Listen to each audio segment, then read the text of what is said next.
The camp of former President Benigno Aquino on Wednesday assures the public he will continue to face complaints against him over the Dengvaxia issue. This after Senator Dick Gordon released his draft report recommending criminal charges against Aquino, former Budget Secretary Butch Abad, and former Health Secretary Janet Garin. Gordon calls Aquino, Abad, and Garin primary conspirators. Aquino's spokesperson Abigail Valdez says Aquino's consistent participation in legislative investigations and other venues shows he will face allegations against him. Valdez says, quote, "Former President Aquino has always demonstrated his readiness to answer questions about his decisions as president. He will continue to face whatever additional complaints are filed in connection with this matter." Aquino previously appeared before the Senate and House probes and defended his move to purchase Dengvaxia for 3.5 billion pesos, as well as the apparent rush in the procurement.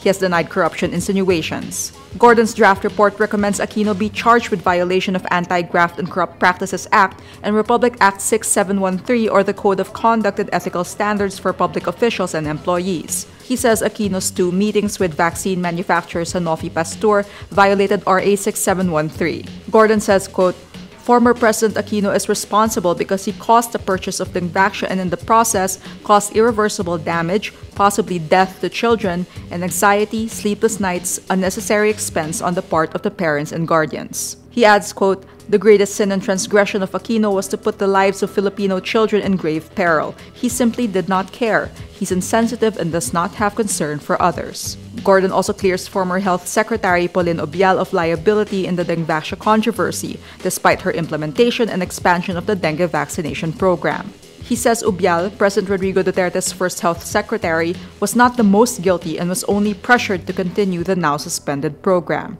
Gordon says, quote, "She can be a witness later on. She was pressured. This is our recommendation. As far as we are concerned, she was not the most guilty." The Land Transportation Franchising and Regulatory Board on Wednesday orders Grab to lower its surge pricing cap during peak hours from 2 to only 1.5 times the normal fare. The order is effective immediately. Surge pricing was previously capped at twice the rates for time covered and distance traveled only, and not for the base fare.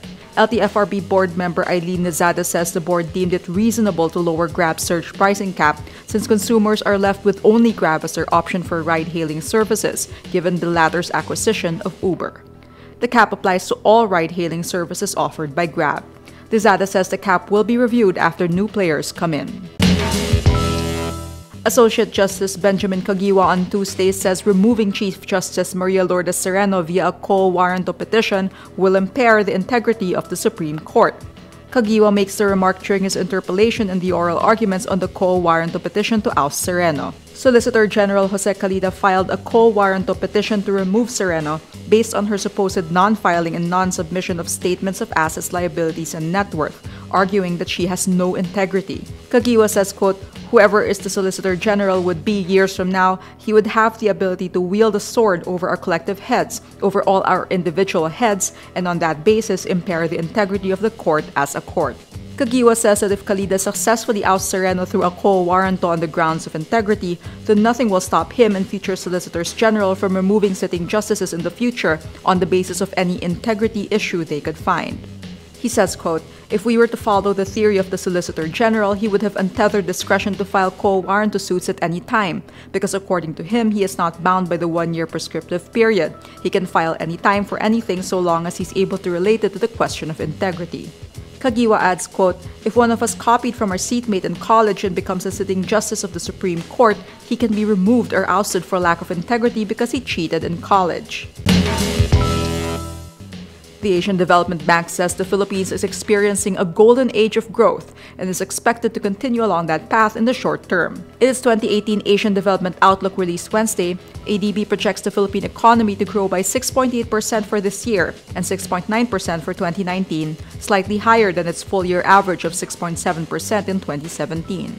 ADB Philippine Country Director Kelly Bird says domestic demand and the government's infrastructure program will fuel growth for the next few years.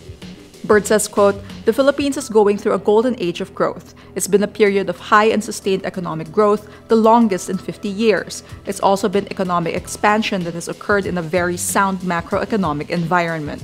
He adds that compared to previous growth periods, this one has occurred with relatively moderate inflation along with a strong fiscal position, noting a deficit of 2.2% of gross domestic product last year.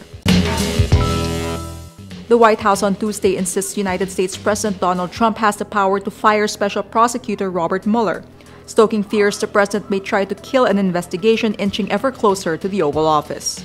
After months of denying Mueller's removal is under consideration, the change in tone comes as Trump reacted furiously to an FBI raid on his private lawyer Michael Cohen's offices on Monday. White House spokesperson Sarah Sanders says, quote, "We have been advised that the president certainly has the power to make that decision."